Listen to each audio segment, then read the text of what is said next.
നിങ്ങൾ ഈ നാട്ടിൽ എന്ത് കല്യാണം നടത്തിയാലും എനിക്ക് ഒറ്റ നിർബന്ധമേ ഉള്ളൂ, എന്നെ വിളിക്കരുത്, എന്നെ വിളിക്കരുത്. നിങ്ങളെ നിക്കാഹ് ഞാൻ ചെയ്തിട്ടില്ല, പരാതി ഒന്നും എനിക്കുണ്ടാവില്ല. നിങ്ങൾ ആരെ കൊണ്ടെങ്കിലും നിക്കാഹിച്ചോളൂ, ഏതെങ്കിലും തങ്ങളോ ഔലിയെ ഏതെങ്കിലും ഒലിയപ്പാപ്പയോ മൂലപ്പാപ്പോ ആരെങ്കിലും ചെയ്തു, എനിക്ക് അതിൽ ഒരു പരാതിയില്ല. ഞാൻ ആരോടും ആ പരാതി പറയില്ല. നിങ്ങൾ എന്നെ നിക്കാഹിന് വിളിച്ചില്ല, കല്യാണത്തിന് വിളിച്ചില്ല, ഞാൻ ആരോടും പറയില്ല. പിന്നെ നിങ്ങളെ കണ്ട സലാം പറയാൻ സലാമൊക്കെ ഞാൻ പറയും. നിങ്ങൾ മരിച്ചാലൊക്കെ വന്ന് മയ്യത്ത് നിസ്കരിക്കും, ദയവ് ചെയ്തിട്ട് അതിന് വിളിക്കരുത്. കാരണം പറഞ്ഞാൽ കേൾക്കൂല, നമ്മുടെ സമൂഹം പറഞ്ഞാൽ കേൾക്കൂല. പിന്നെ നമ്മൾ വിളിച്ചിട്ട് വഷളാണെന്തിനാ? നമ്മൾ പോകണ്ടല്ലോ. നമ്മൾ അറിയില്ല എന്ന് പറഞ്ഞാൽ പഠിച്ചോനെ ഞാൻ പങ്കെടുത്തിട്ടില്ല, ഞാൻ അറിയില്ല റബ്ബേ ഞാൻ പങ്കെടുത്തിട്ടില്ല. നമ്മൾ ഈ പറഞ്ഞൊക്കെ വെറുതെ ഒരു കഥയായി മാറൂലേ? മുത്തുനബി നമ്മളെ വലിയ മഹബത്താന്നൊക്കെ പറഞ്ഞത്. നാളെ ഇവിടെ ബുർദ മജ്ലിസ് അല്ലേ നമ്മൾ നടത്തുന്നത്? അത് നമ്മളെ മനസ്സിലും ആഖിറത്തിലൊക്കെ ഒരു കഴമ്പുള്ള കാര്യം മാറണ്ടേ? അല്ലാഹുവിന്റെ റസൂലിനെ അംഗീകരിക്കണം, അംഗീകരിക്കാൻ കഴിയണം. മുത്തുനബി സല്ലല്ലാഹു അലൈഹി വസല്ലം തങ്ങൾ അംഗീകരിക്കണം. തങ്ങൾ ഏറ്റവും കൂടുതൽ വെറുത്തത് എന്താ? ഹറാമാണ് വെറുത്തത്. തങ്ങൾക്ക് ഏറ്റവും അധികം വെറുപ്പുള്ള സംഗതി ഹറാമാണ്. ചെറുപ്പക്കാരികളോട് പറയട്ടെ, നിങ്ങളുടെ പ്രായപൂർത്തി എത്തിയ ശേഷമുള്ള പഠനത്തിൽ ഒരൊറ്റ അന്യപുരുഷനോടും സമ്പർക്കം ചെയ്യാത്ത വിധമുള്ള പഠനമാകണം. കഴിയുമോ നിങ്ങൾക്ക് അതിന് അപ്പോഴേ മുത്തുനബി തങ്ങൾ ഖൽബിലേക്ക് വരൂ. ചെറുപ്പക്കാരോട് പറയട്ടെ, ഒരൊറ്റ അന്യപെണ്ണിനോടും ചാറ്റ് ചെയ്യാതെ, സംസാരിക്കാതെ, കുശലം പറയാതെ പഠിക്കാനുള്ള കഴിവ് വേണം. ഹറാമാണ് സഹോദരാ, ഹറാമാണ് എന്ന് അറിഞ്ഞുകൊണ്ടത് പെരുമാറിയാലോ അതിന്റെ കുറ്റം എത്രയാണ്? ഈ ചെയ്യുന്നത് ഹറാമാണ് എന്നറിയാം, ഈ സംസാരിക്കുന്നത്, ഈ കുശലാന്വേഷണം പറയുന്നത്, കൊഞ്ചിക്കുഴയുന്നത്, ചാറ്റിങ് നടത്തുന്നത്, മെസ്സേജ് ചെയ്യുന്നത് ഒക്കെ ഹറാമാണെന്ന് നിനക്കറിയാം. അറിഞ്ഞിട്ടും നീ ആ വിഷയത്തിൽ പങ്കെടുത്താലോ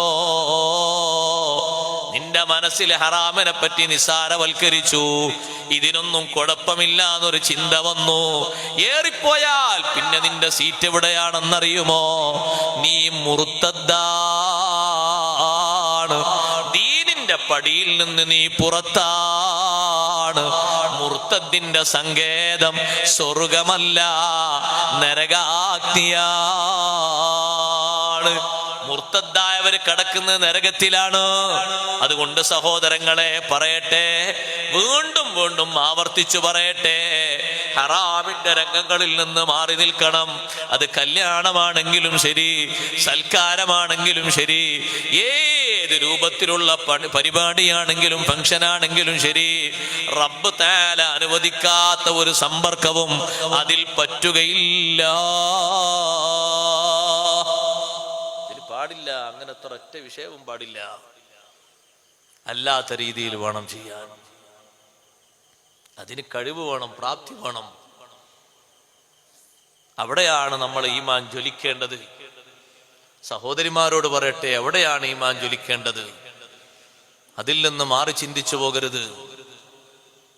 വളരെ പേടിച്ചിട്ട് ഭക്തിയോടെ കഴിഞ്ഞുകൂടി മറ്റു പലരും ഹജ്ജിനും ഉംറക്കും പോകും പോലെ ഹജ്ജിനും ഉംറക്കും പോകാതെ ഒരൊറ്റ ഹജ്ജും ഒരൊറ്റ ഉംറയും ചെയ്തിട്ട് ഇബാദത്തിലായി കഴിഞ്ഞുകൂടിയ അതീവ സൗന്ദര്യമുള്ള വനിതയായിരുന്നു സയ്യിദത്തുനാ ബീവി സൗദ റളിയല്ലാഹു അൻഹാ.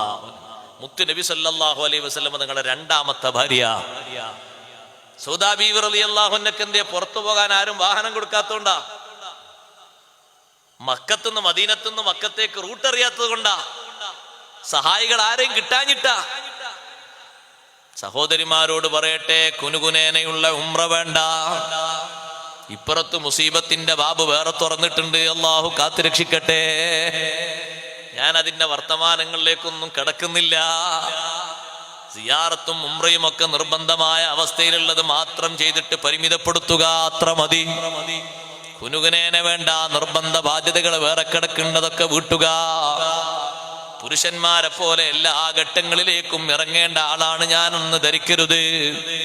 അങ്ങനെ ഒരു പെർമിറ്റ് മുത്തുനബി സല്ലല്ലാഹു അലൈഹി വസല്ലം തങ്ങൾ സ്ത്രീകൾക്ക് നൽകിയിട്ടില്ല. ആണിനെ പോലെ സദാ സമയത്തും സർവരംഗങ്ങളിലും പെണ്ണിനും വരാൻ ഒരു അവകാശമുണ്ട്. അത് ഫെമിനിസ്റ്റുകളുടെ വാദമാണ്. ഇന്ത്യയിലും ഫെമിനിസത്തിന്റെ ഒരു വാദമാണത്. സഹോദരങ്ങളെ, പല അവസ്ഥകളിലും അത് ചുളിഞ്ഞു പോയിട്ടുണ്ട്. അവരാ വാദങ്ങൾ കൊട്ടിയടക്കപ്പെടേണ്ടി വന്നിട്ടുണ്ട്. ഞാനത് വിശദമായി പറയുന്നില്ല. നബി സല്ലല്ലാഹു അലൈഹി വസല്ലം തങ്ങളുടെ പത്നിമാരും അവിടുത്തെ പെൺമക്കളും അവിടുത്തെ പേരക്കുട്ടികളും മദീന പള്ളി തൊട്ടടുത്തുണ്ടായിട്ടും ഒന്ന് കാലെടുത്ത് വെച്ചാൽ ആ പള്ളിയിലെ സൊഫിലേക്ക് എത്താം. അവർക്ക് വേണ്ടി വേറെ സ്ഥലം തന്നെ സ്വഹാബത്ത് ഒഴിഞ്ഞു കൊടുക്കും. പക്ഷേ പുറപ്പെട്ടു പോയിട്ടില്ല. ഒരൊറ്റ പെണ്ണും പോയിട്ടില്ല. ആ പള്ളിയോട് ചാരിയിട്ടല്ലേ ആയിഷ ബീവിന്റെ വീട് ഇന്നും നിങ്ങൾ കണ്ടില്ലേ? മദീന പള്ളിയോട് ചാരിയിട്ടുള്ള വീടല്ലേ? എത്ര അടുത്താണ് ആ വീടുള്ളത്? ഒന്ന് കാലെടുത്ത് വെച്ചാൽ പള്ളിയിലെത്തിയില്ലേ? മുത്ത് നബി സല്ലല്ലാഹു അലൈഹി വസല്ലം കിടക്കുന്ന വീടല്ലേ ആയിഷ ബീവി താമസിച്ച വീട്? 40 ചില്ലാനം കൊല്ലം താമസിച്ചിട്ടും ഒരിക്കൽ പോലും ഇറങ്ങി പുറപ്പെട്ടിട്ടില്ല. സുബ്ഹാനല്ലാഹ്. ആ ആയിഷ ബീവി റളിയല്ലാഹു അൻഹ ചന്തക്ക് പോയോ? ആയിഷ ബീവി റളിയല്ലാഹു അൻഹ കച്ചവടത്തിന് പോയോ? എന്താലേ, ഒക്കെ പെർമിറ്റ് അല്ലേ, ഒക്കെ സുഖല്ലേ, ഒക്കെ സുന്ദരല്ലേ? എല്ലാ അടയാളങ്ങളും ഇനി കാണാനൊന്നും ബാക്കിയില്ല. എന്താ ബാക്കിയുള്ളത്? എന്താ ബാക്കിയുള്ളത്? പുരുഷന്മാരെ പോലെ സ്ത്രീകളും കച്ചവട രംഗത്ത് സജീവമായി കാണുന്ന ഒരു രംഗം ഖിയാമത്ത് നാളിന്റെ അടയാളമായി പഠിപ്പിച്ചു മുഹമ്മദുർ റസൂലുള്ളാഹി. അങ്ങനെ ഉണ്ടോ? ഇല്ലല്ലോ. ഇനി വരാനുള്ളതല്ലേ. ഇനി എന്താ വരാൻ ബാക്കി? തങ്ങൾ പഠിപ്പിച്ചില്ലേ തശബ്ബുൽ മശീഖ, വയസ്സന്മാരൊക്കെ യുവാക്കളായി മാറുന്നൊരു കാലം. മനസ്സിലായോ പറഞ്ഞ്? വയസ്സന്മാരും വയസ്സത്തികളൊക്കെ യുവാക്കളായിട്ട് അവരൊക്കെ യുവത്വത്തിന്റെ പ്രസരിപ്പില് 22-25 പ്രൗഢിയിൽ എപ്പോഴും ഇങ്ങനെ ഒരു നിലക്കും 50 വിട്ട് 60 ഒന്നും ആകണില്ല. എപ്പോഴും 22. ചോദിച്ച നിങ്ങൾക്ക് വയസ്സ് 22, 23 ചോദിക്കണം കണ്ടാല്. സംഗതി മനസ്സിലായോ? മനസ്സിലായി. ഒരു കാലത്ത് പോലും നിരക്കൂല. ആഴ്ചയിൽ എങ്ങനെ 400, 500, 600 ഇങ്ങനെ കൊടുത്താൽ മതി. റെഡി അടിച്ച് മിനുക്കി തരും. ഒരു അരമണിക്കൂർ അവിടെ ഇങ്ങനെ വെയിറ്റ് ചെയ്തിരുന്നാൽ മതി. പുറത്തേക്ക് ഇറങ്ങിയാൽ തോന്നും അയാൾക്കൊരു പെണ്ണും കൂടി കെട്ടിക്കണം. എന്താണ് ചുരുക്കം? നല്ല ചുടുവെള്ളെടുത്ത് തലയിൽ വെച്ചാൽ മനസ്സിലാകും ഇപ്പൊ എത്ര, 80 ആണോ 60 ആണോ 70 ആണോ. തശബ്ബുൽ മശീഖ. പ്രായമുള്ള ആൾക്കാരൊക്കെ യുവത്വത്തിലേക്ക് വരും അല്ലേ? കുറച്ച് കഴിഞ്ഞാൽ നമ്മളെ അവസ്ഥ അങ്ങനെ ആകാൻ പാടില്ല. അത് അതിന്റെ തനിമയിലും അതിന്റെ രൂപഭാവത്തിലും നിലനിർത്തണം. ആൾക്കാർക്ക് ആർക്കും ഒരു വിഷമല്ല. നോക്കി, നമ്മളെ നാട്ടിൽ ഒരു മുസ്ലിം ചെറുപ്പക്കാരന്റെ വീട്ടിൽ ഒരു ഫംഗ്ഷൻ നടക്കുമ്പോ ഒരൊറ്റ ഹറാമില്ലാത്തൊരു ഫംഗ്ഷൻ ആണെങ്കിൽ നിങ്ങൾ വിചാരിച്ചോളൂ, പ്രതീക്ഷിച്ചോളൂ, അവിടെ മലായിക്കത്തുൽ കിറാമിന്റെ സാന്നിധ്യം ഉണ്ടാകും. എല്ലാ സംഗതികളും മഖ്ബൂലായിരിക്കും. 10 ലക്ഷം ആളുകളൊന്നും വേണ്ട, 1000 ആളുകൾക്ക് ഭക്ഷണം കൊടുത്ത് സൽക്കരിച്ചിട്ടുണ്ടെങ്കിൽ ആ 1000 ആൾക്കും ഭക്ഷണം കൊടുത്തതിന്റെ കൂലി അല്ലാഹു തആല തരും.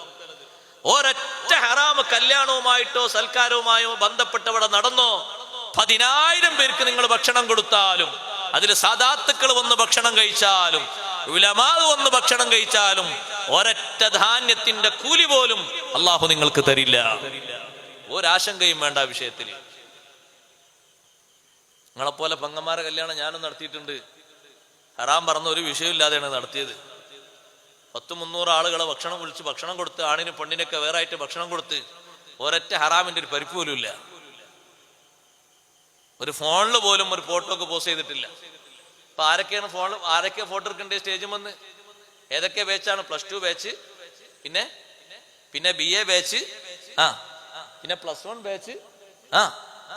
പറയൂ, എല്ലാവരും പറയൂ. അതല്ലേ ഇപ്പോഴത്തെ സന്ദേശം. ആണത്തത്തോട് ആണായി നിൽക്കുന്ന അന്തസ്സുള്ള ബാപ്പമാർ അതിനനുവദിക്കരുത്. ഈമാനിന്റെ ചെറിയ തരി നിങ്ങളെ കൽബിൽ അല്ലാഹു ബാക്കി തന്നിട്ടുണ്ടോ? മുത്തുനബി തങ്ങളോട് മഹബത്തുണ്ട് എന്നൊരു ചെറിയ മഹബത്തിന്റെ ചെറിയൊരു അംശം കൽബിൽ ബാക്കിയുണ്ടെങ്കിൽ ഒരൊറ്റ ഹറാമിന് അവിടെ മേൽവിലാസം കിട്ടരുത്.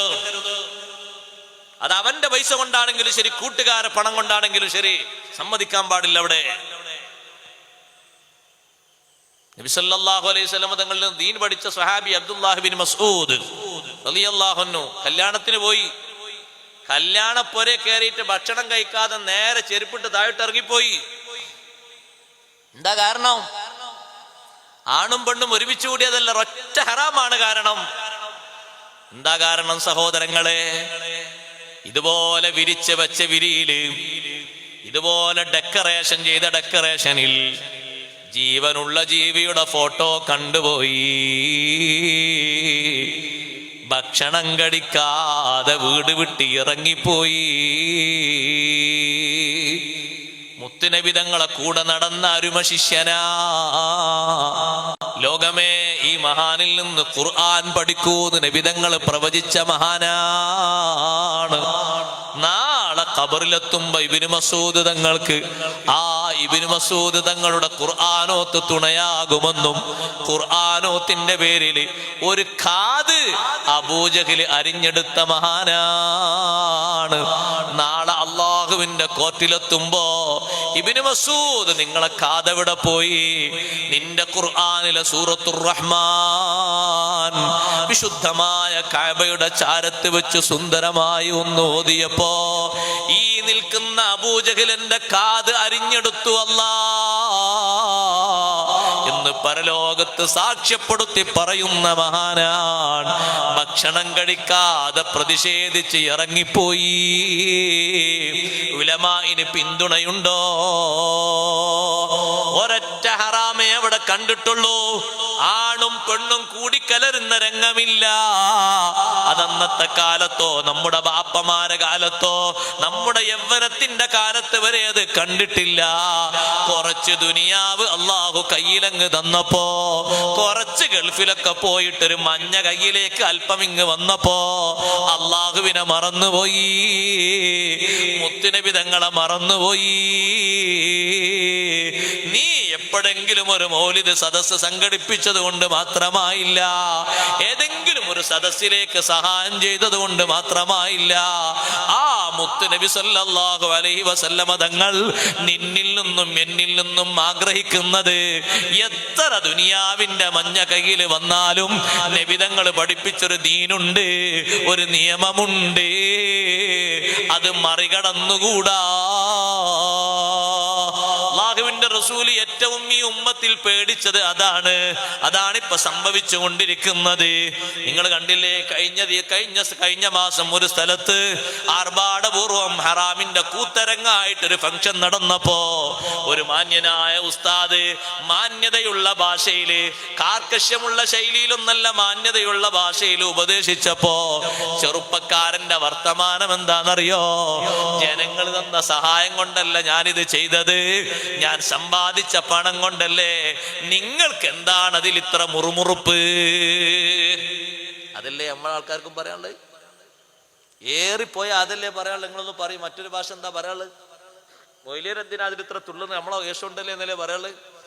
അത് കാറൂന്റെ ഭാഷയാണ്. ഖുർആൻ പറഞ്ഞ കാറൂന്റെ ഭാഷ. ഈ സ്വത്തൊക്കെ കിട്ടിയത് എന്റെ വിവരം കൊണ്ടാന്ന് പറഞ്ഞ കിബറിന്റെ ഭാഷ അല്ലേ? ഇന്നമാ ഊതീതുഹു അലാ ഇൽമിൻ ഇൻദി. കാറൂന്റെ ഭാഷയാണത്. സ്വത്ത് തന്ന അള്ളാഹുവിനെ നീ മറന്നു അല്ലേ? അതിന് സഹായകമായിട്ട് നിനക്ക് വേണ്ടി സ്വത്തിനും മറ്റൊക്കെ സംരക്ഷണവും കാര്യങ്ങളൊക്കെ ഏർപ്പെടുത്തി തന്ന മുത്തുനബി സല്ലല്ലാഹു അലൈഹി വസല്ലം തങ്ങളെ മറന്നു അല്ലേ? നബി സല്ലല്ലാഹു അലൈഹി വസല്ലം തങ്ങൾ പറഞ്ഞിട്ടുണ്ട്, ഈ ഉമ്മത്തിൽ ഏറ്റവും കൂടുതൽ ഞാൻ പേടിക്കുന്നത് ഇന്ന ലികുല്ലി ഉമ്മത്തിൻ ഫിത്ന, ഓരോ ഉമ്മത്തിനും ഓരോ ഫിത്നയുണ്ട്. വഫിത്നതു ഉമ്മത്തി അൽ മാൽ, എന്റെ ഉമ്മത്തിന്റെ ഫിത്ന അൽ മാലു, സമ്പത്താകുന്നു എന്ന് സ്വദഖ റസൂലുള്ളാഹി സ്വല്ലല്ലാഹു അലൈഹി വസല്ലം. അതാണ് നമ്മൾ കണ്ടുകൊണ്ടിരിക്കുന്ന സഹോദരങ്ങളെ. എത്ര നിങ്ങളെ കയ്യിൽ കിട്ടിയാലും മക്കളെ കയ്യിൽ കിട്ടിയാലും അതൊന്നും ശാശ്വതമല്ല. ഇന്ന് തീർന്നാൽ ഇന്ന് തീർന്ന്, അവസാനത്തെ ശ്വാസം ഇന്ന് വലിച്ചാൽ നാളെ മറ്റുള്ളവർ ഭാഗിച്ചെടുത്തു പോയി. അത്രയേ ഉള്ളൂ. അത് ഈ പരിപാടി കഴിഞ്ഞിട്ട് കഴിഞ്ഞു പോയാൽ കഴിഞ്ഞു, പിന്നെ അത് എണ്ണാനില്ല, അതിന്റെ വലുപ്പൊന്നും പറയാനില്ല. അള്ളാഹു അത് കയ്യിൽ തന്നിരിക്കുന്നത് സുഹൃതങ്ങൾക്ക് വേണ്ടിയാണ്, നിയമങ്ങൾ ധിക്കരിക്കാനല്ല, ഹറാമുകൾ വാരിപ്പുണരാനല്ല. മദ്യം വിളമ്പുന്ന കല്യാണം നഊദു ബില്ലാഹ്, മയക്കുമരുന്ന് വിതരണം ചെയ്യുന്ന കല്യാണം നഊദു ബില്ലാഹ്, സിനക്ക് പ്രേരിപ്പിക്കുന്ന കല്യാണം നഊദു ബില്ലാഹ്, അന്യാണും അന്യ പെണ്ണും ഷെയ്ക്ക് ഹാൻഡ് ചെയ്യുന്ന കല്യാണം നഊദു ബില്ലാഹ്, അന്യാണും അന്യപെണ്ണും തോളോട് തോളുരുമ്മി നിന്ന് പരസ്പരം വായിലേക്ക് മിഠായി കൈമാറുന്ന കല്യാണം നഊദുബില്ലാഹ്. ഹലാലായിട്ട് നിക്കാഹ് ചെയ്യുന്നതിന്റെ മുമ്പ് തന്നെ ശരീരം സ്പർശിക്കുന്ന കല്യാണങ്ങളും സദസ്സുകളും നഊദുബില്ലാഹ്. ദീൻ അനുവദിക്കുമോ? കാണാൻ തന്നെ പരിമിതമായ സ്ഥലങ്ങളും പരിധിയും ആണിനും പെണ്ണിനും വെച്ച് തന്ന ദീന് തൊടാൻ പറഞ്ഞിട്ടുണ്ടോ? കൈകൊടുക്കാൻ പറ്റുമോ? അങ്ങോട്ടും ഇങ്ങോട്ടും പലഹാരം കൊടുത്തിട്ട് ഒന്ന് മുസാഫഹത്ത് പറ്റുമോ? അപ്പുറത്തും ഇപ്പുറത്തും നോക്കി നിൽക്കുന്ന കാരണവന്മാരെ, ഉമ്മമാരെ, അള്ളാഹുവിന്റെ റസൂലിന്റെ ശരീഅത്ത് കളഞ്ഞു കുളിക്കുന്നതിന് സാക്ഷ്യം വഹിച്ചാൽ മുത്തുനബി തങ്ങൾ നമ്മളെ ഇഷ്ടപ്പെടുമോ? അള്ളാന്റെ റസൂല് നമ്മളെ സ്നേഹിക്കുമോ? ആഖിറത്തിൽ നമുക്ക് ശഫാഅത്ത് തരുമോ? എന്റെ ദീനിന്റെ നിയമങ്ങൾ മാറ്റിമറിച്ചവരാണ്, അവർക്ക് ഞാൻ എന്റെ ഹൗലിൽ നിന്ന് വെള്ളം കൊടുക്കൂല എന്ന് പറഞ്ഞിട്ട് മാറ്റി നിർത്തപ്പെടുന്ന വിഭാഗത്തിൽ പെട്ടേക്കുമോ? 3 അഭിപ്രായങ്ങൾ മഹാന്മാർ അതിൽ പറഞ്ഞപ്പോ ഇമാം ഹാഫിദ് ഇബ്നു അബ്ദുൽ ബർ റഹ്മഹുല്ലാഹ് പറഞ്ഞു, എന്റെ ദീനിന്റെ നിയമങ്ങൾ മാറ്റിമറിച്ചവർ എന്ന് പറഞ്ഞിട്ട് അള്ളാന്റെ റസൂല് ആട്ടിയോടിക്കുന്നു എന്ന് പറഞ്ഞതില് 3ാമത്തെ അഭിപ്രായം അസ്ഹാബുൽ കബായിരി, വൻദോഷങ്ങൾ ചെയ്തവരാ. ഈ എണ്ണിയതൊന്നും വൻദോഷമല്ലെങ്കിൽ പിന്നെ വൻദോഷങ്ങളേതാ? നമുക്ക് നബി സല്ലല്ലാഹു അലൈഹി വസല്ലം തങ്ങളെ കാണണ്ടേ? ദീനനുസരിച്ച് ജീവിച്ചവർക്ക് മുത്തുനബി തങ്ങൾ താങ്ങും തണലുമായിട്ടുണ്ട്, അവർക്ക് സഹായങ്ങൾ ചെയ്തിട്ടുണ്ട്, സംരക്ഷണങ്ങൾ കൊടുത്തിട്ടുണ്ട്, രോഗങ്ങൾക്ക് ചികിത്സ കൊടുത്തിട്ടുണ്ട്, പരീക്ഷണങ്ങളിൽ പതറാതിരിക്കാൻ അല്ലാഹുവിന്റെ റസൂൽ അവരെ കൈപിടിച്ച് ഉയർത്തിയിട്ടുണ്ട്. എത്രയോ മഹാന്മാർക്ക് അല്ലാഹുവിന്റെ റസൂല് സന്തോഷവും സുവിശേഷവും പരിഹാരവും നൽകിയിട്ടുണ്ട്. ദീനനുസരിച്ച് അടിയുറച്ചു നിൽക്കുന്ന മുഹിബ്ബീങ്ങളാണോ? സംശയം വേണ്ട, മുത്തുനബി തങ്ങളെ സഹായമുണ്ട്. ഞാനും നിങ്ങളും ചെയ്യുന്നത് അല്ലാഹുവിന്റെ റസൂല് കാണൂലേ? കാണാതെ പിന്നെങ്ങനെയാ സാക്ഷി നിൽക്കല്? നബി തങ്ങൾ നമുക്ക് സാക്ഷിയല്ലേ? ഇന്നാ അർസൽനാക ഷാഹിദൻ വമുബശ്ശിറൻ വനദീറാ. എല്ലാ വീട്ടിലും മങ്കൂസ് മൗലിദ് ഓതുമ്പോ ഈ ഒരു ആയത്ത് കൂടുതൽ കേൾക്കാറില്ലേ? ഹദീസിൽ കേൾക്കാറില്ലേ? ഇന്നാ അർസൽനാക ഷാഹിദൻ, നബിയെ അങ്ങയുടെ ഉമ്മത്തിന് അങ്ങ് സാക്ഷിയാണ്. ഈ ഉമ്മത്തിലെ ലക്ഷോപിലക്ഷം വരുന്ന ആളുകള്, കോടിക്കണക്കിന് ആളുകള്, അത് ഈ കുഗ്രാമത്തിലെ ആളുകളാണെങ്കിലും ഈ ജില്ലയിലെ ആളുകളാണെങ്കിലും ഈ സംസ്ഥാനത്തെ ആളുകളാണെങ്കിലും ഈ രാഷ്ട്രത്തിലെയും മറ്റു രാഷ്ട്രങ്ങളിലെയും ആളുകളാണെങ്കിലും ഒരാളെയും വേർതിരിച്ച് അറിയാതിരിക്കൂല. എല്ലാവർക്കും നബി തങ്ങൾ ഷാഹിദാൻ. സാക്ഷി നിൽക്കുന്ന ആൾക്ക് 2 വിഷയം വേണം. ഒരാളെ സാക്ഷിയായി പരിഗണിക്കണമെങ്കിൽ 2 കാര്യങ്ങൾ അയാൾക്ക് വേണം. ഒന്നയാൾക്ക് കണ്ണിന് കാഴ്ച വേണം. കാഴ്ചയില്ലാത്ത ഒരാളെ നിങ്ങൾ നിക്കാഹിന് സാക്ഷിയായി കൂട്ടോ? കാഴ്ചയില്ലാത്ത ഒരാളെ കോർട്ടിൽ സാക്ഷിയായി കൂട്ടോ? സാക്ഷിക്ക് കാഴ്ച വേണം, സാക്ഷിക്ക് കേൾവിയും വേണം. നമ്മൾ ചെയ്യുന്ന ഓരോ കർമ്മങ്ങളും അല്ലാഹുവിന്റെ റസൂൽ കാണുന്നുണ്ട് എന്ന് ഖുർആൻ പറഞ്ഞില്ലേ? വഖുൽ ഇഅ്മലൂ ഫസയറല്ലാഹു അമലക്കും വറസൂലുഹു. നിങ്ങൾ ചെയ്യുന്ന ഓരോ പ്രവർത്തനങ്ങളും അല്ലാഹു കാണുന്നുണ്ട്, അല്ലാഹുവിന്റെ റസൂൽ കാണുന്നുണ്ട്. മുത്തുനബി തങ്ങൾ പറഞ്ഞ ഹദീസിലും അങ്ങനെയല്ലേ ഉള്ളത്? തുറദു അലയ്യ അമാലുക്കും, നിങ്ങളുടെ ഓരോ കർമ്മങ്ങളും എനിക്ക് വെളിവാക്കപ്പെടും. ഈ സദസ്സ് മാത്രമല്ല, സ്വലാത്ത് ചൊല്ലുന്നത് മാത്രമല്ല, നിസ്കരിക്കുന്നത് മാത്രമല്ല, ഓരോ കർമ്മങ്ങളും വെളിവാക്കപ്പെടും. ആ വെളിവാക്കപ്പെട്ടതിനനുസരിച്ച് പ്രതികരണവും സന്ദേശവും മുത്തുനബി സല്ലല്ലാഹു അലൈഹി വസല്ലം തങ്ങളുടെ ഭാഗത്തു നിന്ന് വരും. കണ്ടില്ലേ നിങ്ങൾ? ബഹുമാനപ്പെട്ട അഹ്മദ് ബിൻ ഹംബൽ റളിയല്ലാഹു അൻഹു ഹിജ്റ 3-ാം നൂറ്റാണ്ടിൽ ജീവിച്ച മഹാൻ. ഇമാം ഷാഫി റളിയല്ലാഹു അൻഹുവിന്റെ ശിഷ്യനായ ബഹുമാനപ്പെട്ട അഹ്മദ് ബിൻ ഹംബൽ റളിയല്ലാഹു അൻഹു ഒരിക്കൽ അവിടുത്തെ ശിഷ്യനെ വിളിച്ചു പറയുന്നു, റബി എന്ന് പറയുന്ന ശിഷ്യനെ വിളിച്ചിട്ട് പറയുന്നു, മോനെ റബിയെ, ഈ എഴുത്ത് നീ വാങ്ങിയിട്ട് പെട്ടെന്ന് നീ എഴുത്തുമായിട്ട് പോകണം. എന്നിട്ട് എന്റെ ശിഷ്യൻ അഹ്മദ് ബിൻ ഹംബൽ തങ്ങൾ അടുത്ത് കൊണ്ടുപോയി കൊടുക്കണം. എന്നിട്ട് ഉത്തരം കൊണ്ടുവരണേ. ഒരു കത്ത് കൊടുക്കുകയാണ് ശിഷ്യൻ റബീഇന്റെ കയ്യിൽ. ബഹുമാനപ്പെട്ട ഷാഫി ഇമാം റളിയല്ലാഹു അൻഹു അഹ്മദ് ബിൻ ഹംബൽ റളിയല്ലാഹു അൻഹു എവിടെയാണ്?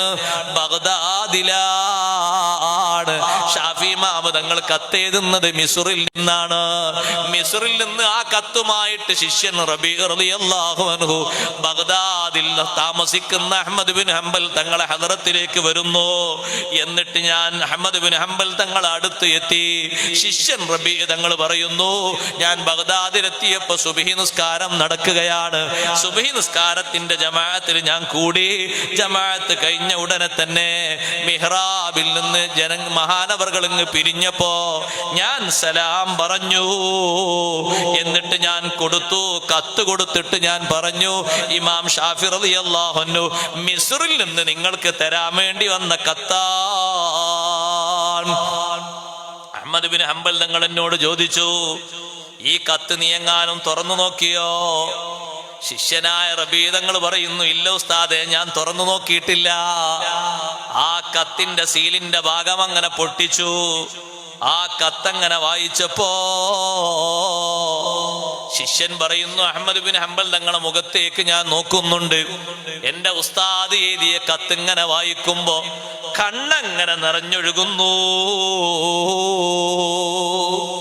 സുബ്ഹാനല്ലാഹ്, കത്തിലുള്ള സംഗതി അങ്ങനെ വായിച്ചിട്ട് കണ്ണിൽ നിന്ന് ധാരാളം കണ്ണീര് ഒഴുകുന്നത് കണ്ടപ്പോ ഞാൻ ചോദിച്ചു, അഹ്മദ് ബിൻ ഹംബൽ തങ്ങളെ, എന്ത് സംഭവിച്ചു പോയി? മഹാനവർകൾ പറയുന്നു, മോനെ റബിയേ, നിങ്ങളെ ഉസ്താദും എന്റെ ഉസ്താദുമായ ഷാഫി ഇമാം തങ്ങള് എന്താണ് ഈ കത്തിൽ എഴുതിയിരിക്കുന്നു എന്നറിയോ? ഇന്നലെ ഷാഫി ഇമാം തങ്ങൾ മുഹമ്മദുർ റസൂലുള്ളാഹി സ്വല്ലല്ലാഹു അലൈഹി വസല്ലമ തങ്ങളെ സ്വപ്നത്തിൽ ദർശിച്ചു. ഷാഫി ഇമാം തങ്ങളോട് അല്ലാഹുവിന്റെ റസൂല് പറഞ്ഞു, അഹ്മദ് ബിൻ ഹംബൽ തങ്ങളോട് ഒരു കത്ത് എഴുതിയിട്ട് എന്റെ സലാം പറയണേ. ആരുടെ സലാമാണ് പറയാൻ പറയുന്നത്? അല്ലാഹുവിന്റെ റസൂൽ സല്ലല്ലാഹു അലൈഹി വസല്ലമ തങ്ങൾ സലാം പറയാൻ വേണ്ടി ഷാഫി ഇമാം തങ്ങളെ ഏൽപ്പിക്കുന്നു. എന്റെ ഒരു സലാം പറയണം, കൂട്ടത്തിൽ ഒരു കാര്യം പറയണം. ഇന്നക സതുംതഹനു വതുദആ ഇലാ ഖൽഖിൽ ഖുർആൻ. നിങ്ങൾക്ക് വലിയൊരു പരീക്ഷണം വരാനുണ്ട്. ഖുർആൻ അല്ലാഹുവിന്റെ സൃഷ്ടിയാണെന്നൊരു വാദം പിന്നീട് വരും. ആ വാദത്തിലേക്ക് നിങ്ങളെ വലിച്ചേക്കപ്പെടും. അതുകൊണ്ട് ഫലാ തുജിബുഹും, അവർക്ക് ആ വിഷയത്തിൽ നിങ്ങൾ ഉത്തരം ചെയ്യരുത്. അല്ലാഹു നിങ്ങൾക്ക് ഖിയാമത്ത് നാൾ വരെ വലിയ സ്ഥാനം അല്ലാഹു നിങ്ങൾക്ക് തരും. പിന്നീട് നടക്കാൻ പോകുന്ന ഒരു പരീക്ഷണത്തെ പറ്റിയിട്ട് മുന്നറിയിപ്പ് നൽകിയിട്ട് അവിടുത്തെ ദീന് നടത്തുന്ന, ദീനിന് വേണ്ടി നേതൃത്വം നൽകുന്ന ഇമാമുകളായ ഷാഫി ഇമാം തങ്ങളെയും അഹ്മദ് ബിൻ ഹംബൽ റളിയല്ലാഹു അൻഹുവിനെയും ധൈര്യം കൊടുക്കുന്ന നേതാവ് മുഹമ്മദുർ റസൂലുള്ളാഹി സല്ലല്ലാഹു അലൈഹി വസല്ലം. നമ്മൾ ചിന്തിക്കുന്നത് എന്താ? നമ്മൾ ആവശ്യങ്ങൾക്കൊന്നത് വേണ്ടാന്നല്ലേ? ആരും സഹായിക്കാനില്ലാത്ത ഘട്ടം വരുമ്പോ നമുക്ക് വേണ്ടി വരും. ഒരു പിടിക്കാനുള്ള ഒരു പിടിവള്ളിയായിട്ട്, ഒരു അവലംബമായിട്ട് നമുക്കാകെ ഒന്ന് മാത്രമേ ഉള്ളൂ, മുഹമ്മദുർ റസൂലുള്ളാഹി സ്വല്ലല്ലാഹു അലൈഹി വസല്ലം. ആ തങ്ങള് നമ്മുടെ കാര്യത്തിൽ ഇടപെടണമെങ്കിൽ നമ്മുടെ സ്നേഹം ആത്മാർത്ഥമായിട്ടാകണം. നമ്മുടെ സ്നേഹം ഒരിക്കലും മരീചികയാകരുത്. കാര്യമായിട്ട് എനിക്ക് എന്നോടും നിങ്ങളോടും ഉപദേശിക്കാനുള്ളതാണ്, മഹബത്തിന്റെ അർത്ഥതലം മേളിച്ച സ്നേഹമാകണം നമ്മുടെ സ്നേഹം. വാക്കിലൊതുങ്ങുന്ന സ്നേഹമാകരുത്. ഏതെങ്കിലും ഒരു പ്രവൃത്തിയുടെ പിന്നിൽ മാത്രം നിൽക്കുന്ന ഒരു സ്നേഹമാകരുത്. നാളെയും മറ്റന്നാളും കൊണ്ട് മാത്രം നടക്കുന്ന, തീരുന്നൊരു സ്നേഹമാകരുത്. ജീവിതത്തിന്റെ അവസാന ഘട്ടം വരെ ഒന്ന് വിടവാങ്ങുന്ന നേരത്ത് അഷ്റഫുൽ ഖൽഖ് റസൂലുള്ളാഹി സ്വല്ലല്ലാഹു അലൈഹി വസല്ലമ തങ്ങളെ കണ്ട് പിരിയാനുള്ള മഹബത്താകണം. അതിനു വേണ്ടി സന്തോഷമുള്ള മഹബത്താകണമോ? നമ്മൾ അല്ലാഹുവിന്റെ റസൂലിനെ പൂർണ്ണമായും അംഗീകരിക്കണം. ഭാഗികമായി അംഗീകരിച്ചാൽ പോരാ, പൂർണ്ണമായും അംഗീകരിക്കാനുള്ള കഴിവ് വേണം. വിദേഹത്തുകാര് നോക്ക്, നിങ്ങൾ വിശ്വാസ രംഗത്ത് വരെ അവർക്ക് വൈകല്യം സംഭവിച്ചു. സഹോദരങ്ങളെ, നമുക്ക് വിശ്വാസ രംഗത്ത് വൈകല്യമില്ല, പക്ഷേ കർമ്മരംഗത്തുള്ള വൈകല്യവും പേടിക്കേണ്ടതാണ്. അതും വലിയൊരു പ്രശ്നം തന്നെയാണ്. വിശ്വാസ രംഗത്തവർക്ക് വൈകല്യം ബാധിച്ചു പോയി. നബി സല്ലല്ലാഹു അലൈഹി വസല്ലമ തങ്ങളെ സംബന്ധിച്ച് സാധാരണക്കാരിൽ സാധാരണക്കാരനായി ജീവിച്ചു എന്ന് എഴുതുകയും പറയുകയും വിശ്വസിക്കുകയും ചെയ്യുന്നു.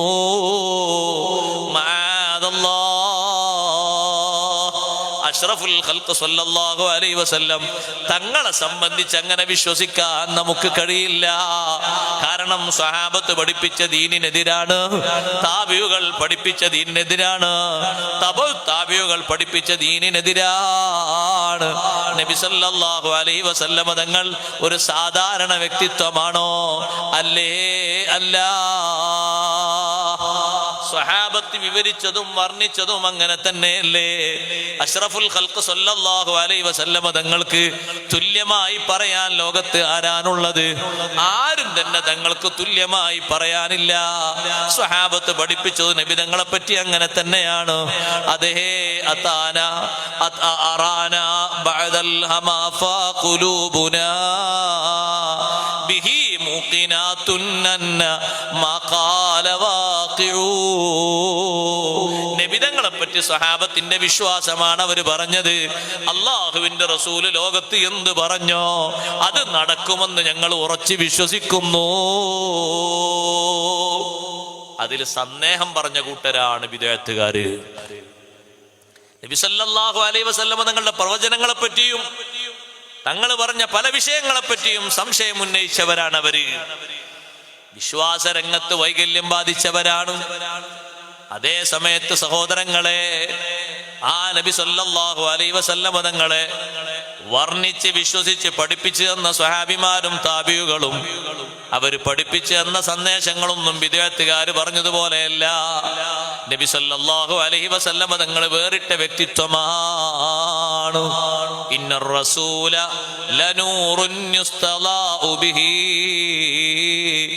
ഇന്നർ റസൂല ലസൈഫുൻ യുസ്തളാഉ ബിഹി മുഹന്നദും മിൻ സുയൂഫില്ലാഹി മസ്ലൂലു.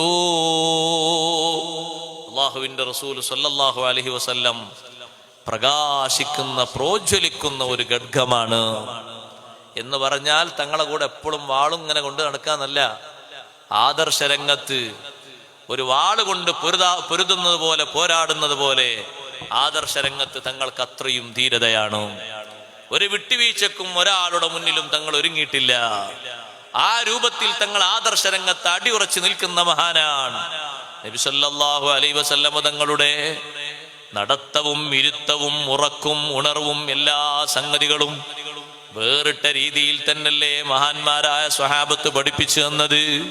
സഹോദരങ്ങളെ, വിശ്വാസരംഗത്ത് വൈകല്യം ബാധിച്ച ആളുകൾക്ക് എങ്ങനെ രക്ഷ കിട്ടാനാണ്? അഹ്മദ് ബിൻ ഹംബൽ റളിയല്ലാഹു അൻഹുവിനെ സഹായിച്ചത് കണ്ടില്ലേ? പിൽക്കാലത്തൊരു പരീക്ഷണം അഹ്മദ് ബിൻ ഹംബൽ തങ്ങൾക്ക് വന്നു.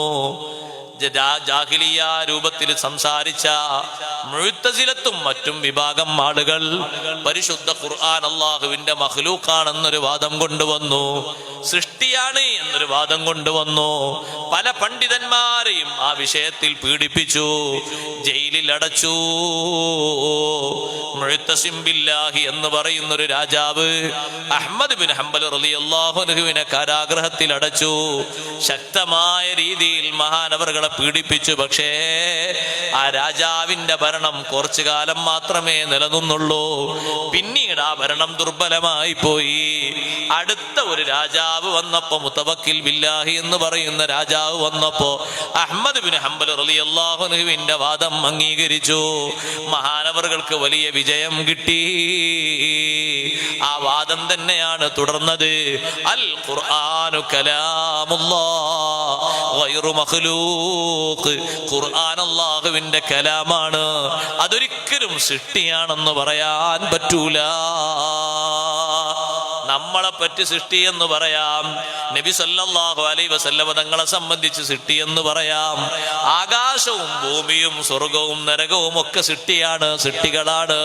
പക്ഷേ അള്ളാഹുവിന്റെ ഖുർആൻ അത് അള്ളാഹുവിന്റെ കലാമാണ്, ഖദീമായ കലാമാണ്. അതിനെപ്പറ്റി സൃഷ്ടി എന്ന് പറയാൻ പാടില്ല.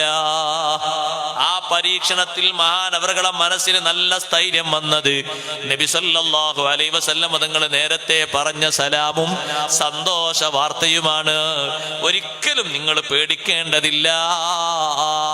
അങ്ങനെ ഒരു വാദം വരുമ്പോ നന്നായി ഉറച്ചു നിൽക്കണേ.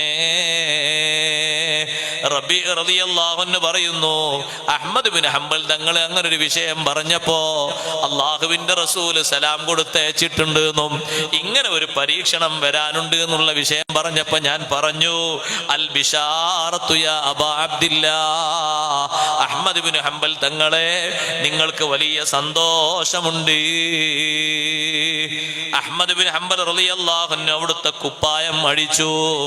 അതേ ഉള്ളിൽ ധരിച്ച, പുറത്ത് ധരിച്ചതല്ല, തൊലിയോട് ചേർന്ന ഡ്രസ്സുണ്ട്, ബനിയൻ പോലോത്ത ഉള്ളിൽ ധരിക്കുന്ന കുപ്പായം അത് അഴിച്ചു.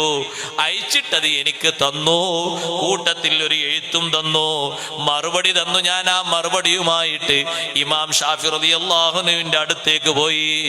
എന്നിട്ട് ഞാൻ ആ കത്ത് കൈമാറി. കത്ത് കൈമാറിയപ്പോ എന്നോട് ചോദിച്ചു, നേരത്തെ ഏൽപ്പിച്ച കുപ്പായം എവിടെ? നിങ്ങളെ കയ്യിൽ ഒരു കുപ്പായം തന്നിട്ടില്ലേ, ആ കുപ്പായം എവിടെ? ഞാൻ കുപ്പായം കൊണ്ടുപോയി കൊടുത്തപ്പോ ഷാഫി ഇമാം റളിയല്ലാഹു അൻഹു പറഞ്ഞു, കുപ്പായം എനിക്ക് ധരിക്കാൻ വേണ്ടി ഞാൻ ചോദിച്ചതല്ല, അതൊരു വെള്ളത്തിലിട്ട് നനച്ച് വെള്ളം കൊണ്ടുവരൂ, ഞാൻ ആ വെള്ളം കൊണ്ടൊന്ന് ബറക്കത്തെടുക്കട്ടെ.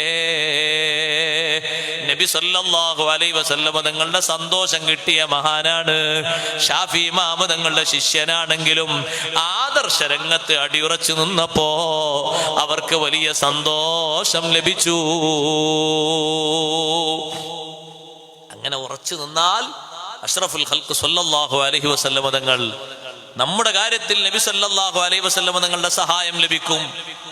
മറ്റുള്ള മഹാന്മാർക്കൊക്കെ ലഭിച്ചതുപോലെ നബി സല്ലല്ലാഹു അലൈഹി വസല്ലം തങ്ങളുടെ ആത്മാർത്ഥമായുള്ള സ്നേഹത്തിന് അഷ്റഫുൽ ഖൽഖ് സല്ലല്ലാഹു അലൈഹി വസല്ലം തങ്ങൾ ഒരുപാട് മഹാന്മാരെ സഹായിച്ചതുപോലെ ആ വലിയ സഹായം നമുക്കും ലഭിക്കും. സഹോദരങ്ങളെ, അതുകൊണ്ട് നബി സല്ലല്ലാഹു അലൈഹി വസല്ലം തങ്ങളുടെ ദീൻ ശരിയായ നിലക്ക് നമ്മളത് മുറുകെ പിടിക്കണം.